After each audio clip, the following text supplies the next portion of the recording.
Welcome to another deep dive. You know how it works. We're here to get to the bottom of something that we think you'll find fascinating. Yeah, today we're going to be looking at adult coloring books. Specifically one called Creative Art Therapy Coloring for Adults. Yes, that's right. And what we're going to be doing in this deep dive is looking at not just the book itself, but also you've thoughtfully provided us with an advertisement Yes. for Stettler Tripless coloring pens Right. and a how-to page from the book itself. Exactly. So Yeah. we really have a lot of sources to dig into to see what this collection of 80 designs might offer us. 80? Yeah, that's a lot. It is a lot. And so I'm really curious to kind of uncover the potential for creativity within these pages and maybe even touch on some of the benefits that this kind of focused activity might bring. Sure, yeah. Okay, so let's just dive right into the designs themselves. Okay. I think the first thing that struck me was just the sheer range in Yeah. this book. It's quite a variety, isn't it? Yeah. You've got 80 distinct designs ranging from, simpler outlines to quite intricate pieces Absolutely. and a variety of themes as well. Yeah, so for instance, you turn to pages 5 and 6, and you're confronted with this really striking, almost tiled effect of owls, Oh, yeah. which is interesting because it's like these owls fit together without any gaps. Right. So they have this real repeating interconnected feel. Uh, But then you flip to 7 and 8, mm, and you've got these swallows in flight, huh. which is much more, open and dynamic. I wonder how how that change in composition affects your experience of the coloring. Yes. Like the repetitive owl pattern, very much like some mandala designs could induce that state of flow, just that sense of being absorbed in the moment, Right. which can be very calming. Right. Whereas the swallows, with their inherent sense of movement, might encourage you to be more expressive with the color, Sure. trying to capture that feeling of flight. Right.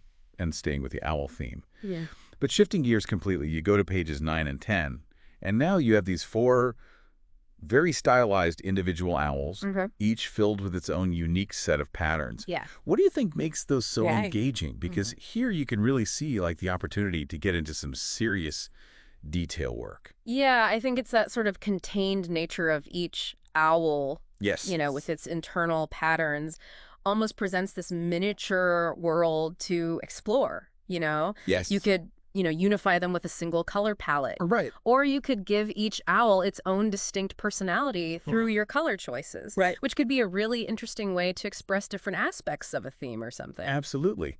And then you turn the page. You go to 11 and 12, and boom, you've got this incredible flurry of butterflies. Oh, yeah. So many of them. That's a different kind of focus, isn't it? I think you'd find yourself thinking about how you could create depth, by coloring some of the butterflies in the foreground with richer colors than those further back. Right. Giving a sense of perspective. Right. And then turning the page again to 13, you've got this rather grand peacock surrounded by these flowing floral and decorative elements. Mm-hmm. It feels very much like a centerpiece. Yeah, and the peacock being often a symbol of beauty, Yeah. intricate detail, Yeah. might invite a more deliberate, Yes. a more vibrant Yes. coloring approach. And then the surrounding floral elements, you could either blend those in harmoniously or use them to create contrast. Absolutely. And the bird theme continues, but in a more naturalistic style, Uh-huh. with birds perched on leafy branches Uh-huh. across pages 15 and 16. Mm-hmm. And that's a much more peaceful, tranquil scene. And then 17 and 18, we're back to butterflies. Okay. But this time they're fluttering amongst this really lush abundance of flowers and foliage. It's much more immersive. Yeah, you see how the book revisits these themes? Yes. And offers different perspectives. The birds on branches, it's more observational, capturing a moment in nature. Right. Whereas the butterflies and flowers, it's creating that garden atmosphere that you Yeah. can really get lost in. Right. And then we have these delicate hummingbirds flitting around lilies on pages 19 and 20, Okay. followed immediately by a very symmetrical, almost mandala-like peacock on 21 and 22. Yeah, I like that symmetrical peacock. Yeah. I think it might encourage a more mindful approach to Yes. color placement, Mhm. just trying to maintain that symmetry. Or you might decide to disrupt it, Yes. see what happens. Exactly. And then we transition into something a bit more abstract with these geometric bird designs Oh, yeah. on pages 23 and 24. Mm-hmm. And they're much more, linear and stylized. Yeah. What was your initial reaction to those compared to the more realistic birds that we saw earlier? Well, it's just a completely different take, isn't it? I think Yeah. these geometric designs offer a fantastic opportunity to play with color blocking Right. and bold contrasts. You know, Yes. the clearly defined shapes almost invite you to just fill them with strong, distinct colors, Yeah. focusing on the interplay of different hues and patterns. Right. And then back to more detailed birds nestled amongst lilies again on pages 25 and 26, Okay. followed by this wonderfully dense floral and avian scene just covered in little hearts on 27 and 28. Oh, yeah. Very whimsical and joyful. Yeah, the inclusion of those hearts Yes. definitely adds an emotional layer Yes. to the imagery. You might find yourself wanting to emphasize those heart elements through your color choices. Right. And the hearts continue. Okay. Pages 29 and 30 give us these intricate butterflies surrounded by even more hearts and floral motifs.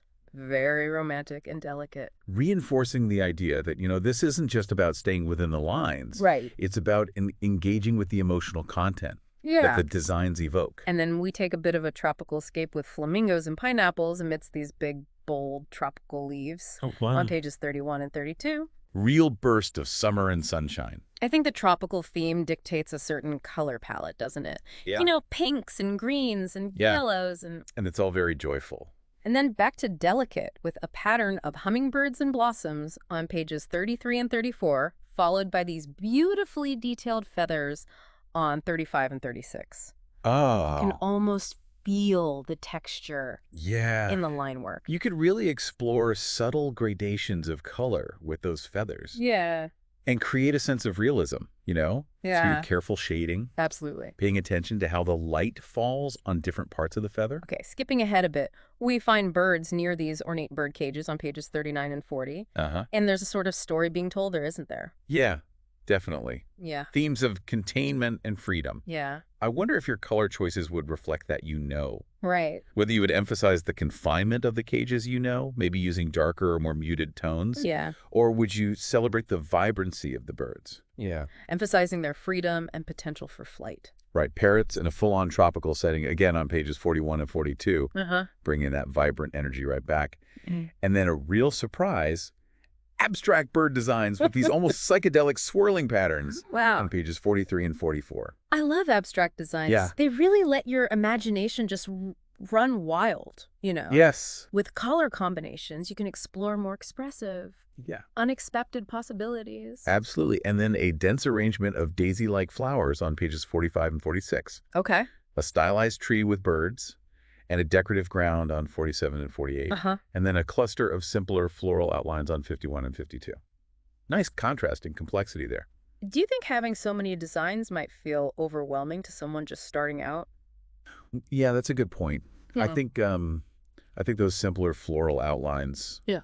could be a great entry point for someone Right. who's new to adult coloring. Yeah. Just looking for a quick and satisfying Yeah. experience. Whereas, the denser designs provide, a more immersive project when you've got a bit more time. Right. A repeating pattern of stylized plants and butterflies on 55 and 56. A tree absolutely overflowing with birds, hearts, and flowers Wow. on 59 and 60. That's quite the image, isn't it? The For- tree of life. Yeah. Yeah, the inclusion of the birds, maybe freedom, Yeah. communication, hearts and flowers Yeah. speak to themes of love and growth. Yeah, it's very symbolic. Yeah. And then a real explosion of flowers with butterflies and swirling elements on pages 61 and 62. Almost dizzying in its detail. Mhm. And a high contrast pattern of flowers and leaves on a black background on 65 and 66, which feels very striking and modern. Yeah, that black background is very dramatic. Yes. It makes the colors just pop. Absolutely. Mhm. And then we dive into a purely intricate, swirling abstract design Oh, nice. on pages 69 and 70, followed by a stylized tree with floral elements within its foliage on 71 and 72. And a lovely circular design featuring a tree landscape and water on 73 and 74. Almost like a little miniature world. Yeah, the circular design has that very harmonious, self-contained feel, doesn't it? Yeah. Bringing those different natural elements together. Right. It's an invitation to explore a whole range of colors and textures. Absolutely. Yeah. We also find a cluster of striped lilies on 75 and 76, a mandala-like floral design on 79 and 80, and a fascinating tree with visible roots and leaves both above and below a dividing line Oh, that's interesting. on 81 and 82. I like the idea of the visible roots, Yes. suggesting a deeper connection. Yeah. The unseen foundations of life. It'd be really interesting to use contrasting color palettes for the parts of the tree above and below that dividing line. Right. And then an abstract pattern of overlapping leaves on 83 and 84. And now we get into a series of animal-themed patterns. Rows of simple cat outlines with fishbone dividers on 85 and 86.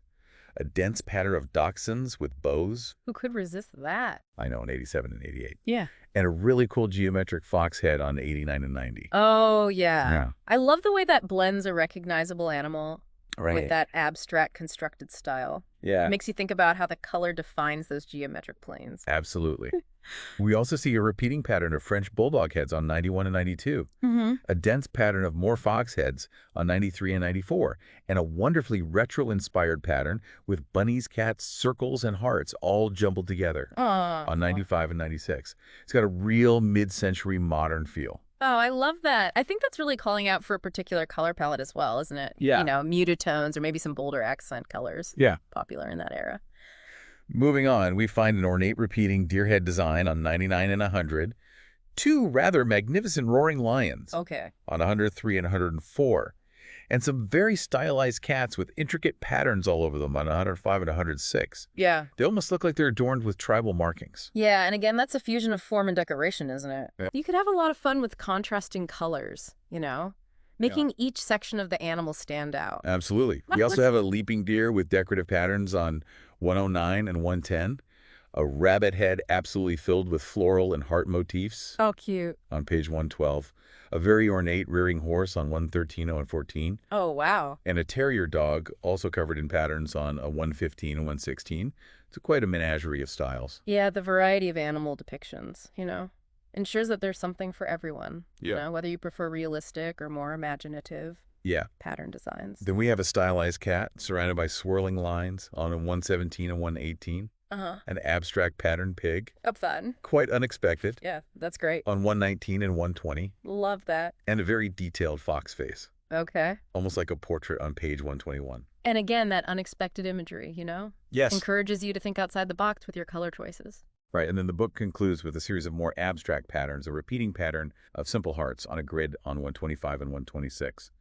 Interconnected hearts with dotted lines on 129 and 130, a sharp abstract geometric pattern on page 132, striped hearts in vertical bands on 135 and 136, a repeating circular pattern with curved elements on 139 and 140, a honeycomb-like pattern with rounded shapes on 141 and 142, a swirling pinwheel-like pattern on 145 and 146, vertical rows of outlined hearts with internal curves on 147 and 148, an intricate geometric pattern with octagonal and diamond shapes on 149 and 150, a complex star-like repeating motif on page 151, a pattern of interconnected heart-like shapes on page 154, an elegant repeating floral-like design on page 155, a pattern of stylized decorated ovals on 157 and 158, and finally, a dense swirling pattern incorporating even more heart shapes on 159 and 160. I mean, the range is just breathtaking. Wow. It really does cater to a wide spectrum of artistic taste, doesn't it? Yeah. Those who appreciate detailed representational art to those who find freedom in more abstract designs. Absolutely. Okay, so we've explored the amazing variety of designs. Let's now consider the tools Okay. that we might use to bring them to life. Yeah. And that's where this advertisement for Staedtler tripless coloring pens Right. comes in. What aspects of this ad stood out to you? Well, I think, first and foremost, they're emphasizing the ergonomic design, Yeah. suggesting that these pens are comfortable to hold, Right. which I think would be particularly important if you're going to be spending a lot of time, on a detailed piece. Absolutely. No one wants hand cramps halfway through coloring No, all exactly. those peacock feathers. And the ad also highlights the dual tip functionality. Oh, yeah. That you've got the fine liner, Yeah. and those precise details, Right. and then a thicker fiber tip for filling in larger areas. It makes sense. So, that versatility is really practical. Yeah, you'd want that precision for some of those detailed patterns. Exactly. And of course, they promise brilliant, vibrant colors Really crisp. and smooth flowing ink. Yeah, essential. And then there's this interesting dry safe feature, Oh, yes. which is that the ink won't dry out quickly if you leave the cap off. Yeah. which, I'm sure we've all had that experience where you Yes, put a pen down and then come back to it and it's dried up. absolutely. It's so Yeah, frustrating. very thoughtful. And then it mentions they're available in assorted packs of 20 and 10, as well as single colors and even neon colors. Oh, fun. So there's a lot So of there's a range of options. yeah, depending on your needs. You can tailor your collection to your needs, to the types of designs you like and the color palettes that you favor. Yeah. And the neon colors Yeah. open up some interesting possibilities for more vibrant, contemporary looks. Okay, so we have some excellent pen options to consider. Yeah. But the how-to page Yeah. from the coloring book itself offers even more specific guidance on materials and techniques tailored to this particular book. Yeah. What were the key recommendations and warnings that you noted there? Well, right at the start, it suggests water-based pencils, crayons, and even watercolor paints as being suitable for achieving the best results. Okay. So that implies that the paper quality can handle those different. Right. It's good to know you're not limited to just one Exactly. type of coloring tool. However, it does give a warning Okay. about alcohol-based pens, Great. saying that they may show through, and very helpfully suggesting that you place a protective piece of paper Right. underneath. To avoid if you do choose to use it. Right, to avoid that bleed through Yes. onto the next page. And what I really liked was the mention that on the back of each drawing, there's a mirror image of the design. Oh, that's clever. Isn't that great? Yes. So essentially, you get a second chance Yep. if you make a mistake or if you just want to experiment with a different color scheme on the same design. It takes the pressure off Yeah. a bit. Definitely encourages experimentation. And it also emphasizes, you've got to be careful with those alcohol-based pens Right. because of that bleed through Yeah. affecting the second image as well. It also points out that some of the images contain internal patterns, Oh, right. as- Yeah. within the main lines. Yes. And you can choose to highlight those or you can color over them. Right. So you can either emphasize Yeah. those subtle details or create a more unified look. Exactly. It also suggests trying to color an image in tonal variations of a single color, Oh, that's interesting. which could create a very sophisticated, Yeah. harmonious effect, Right. allowing you to explore depth and shadow Yeah. within a limited palette. Yeah. It also encourages experimentation with texture by suggesting that you combine, Yes. different coloring mediums. Imagine using colored pencils for fine shading Right. and then washes of watercolor for Yeah. a softer background. Yeah. So it's really, Media. yeah. And then it says, go a step further and create your own patterns within the larger design areas. Oh, wow. Dots and stripes and chevrons. So it's not just about coloring someone else's artwork. Yeah. It's about It's an invitation. contributing. Your own. Yeah. Your differentness. Yeah. Yeah. It also highlights the practicality of those double-ended pens that we were looking at earlier, like the Stettler for Right. tackling, You got the tool for the job. yeah, Yeah. both intricate details and the larger areas. Mhm. And then for a completely different visual impact, it suggests using highlighters Oh, wow. to create a bold, neon-based design. Yeah. Which would, Embrace the bold, yeah. unconventional. Why Yeah. not? And then finally, and this is a particularly interesting suggestion, Okay. the page introduces the idea of actually paper cutting certain colored sections of the page Oh, wow. and mounting them Yeah. onto colored cardstock. Oh, that's lovely. It's taking it beyond a flat page Yeah. and creating almost a three-dimensional. It suggests a real engagement with the finished product. Yeah. It's not just completing a page and moving on. Right. It's about creating something that you could frame or display. Yeah. Wow. So considering everything from the sheer variety of designs to these really thoughtful tips on tools and techniques, it's clear that this is much more than just a simple coloring book. Yeah. It really seems to offer a genuine invitation to explore your own creativity and perhaps discover a sense of focus and calm in the process. Yeah, that creative art therapy Yeah. aspect mentioned in the title Yeah. really does seem to be genuinely supported, by the Yeah. diverse range of designs Yeah. and the encouragement for experimentation and personal expression. Okay, so to bring our deep dive to a close, Creative Art Therapy Coloring for Adults presents a surprisingly vast collection of 80 distinct designs, catering to a wide range of artistic preferences and skill levels. Yes. And the accompanying advice really encourages you to move beyond simply filling in the lines, suggesting a diverse array of tools and techniques to transform each page into a unique and personal creative exploration. An excellent summary. So considering this incredible diversity of designs and all those inspiring coloring suggestions, here's a final thought for you. What unique creative journey could you embark on with this book? How might the act of immersing yourself in coloring these intricate patterns offer you a valuable moment of focused, calm, and mindful creativity amidst the busyness of your day? That's something truly worth considering. Yes, it is. Thanks for joining us on this deep dive. It's been a pleasure.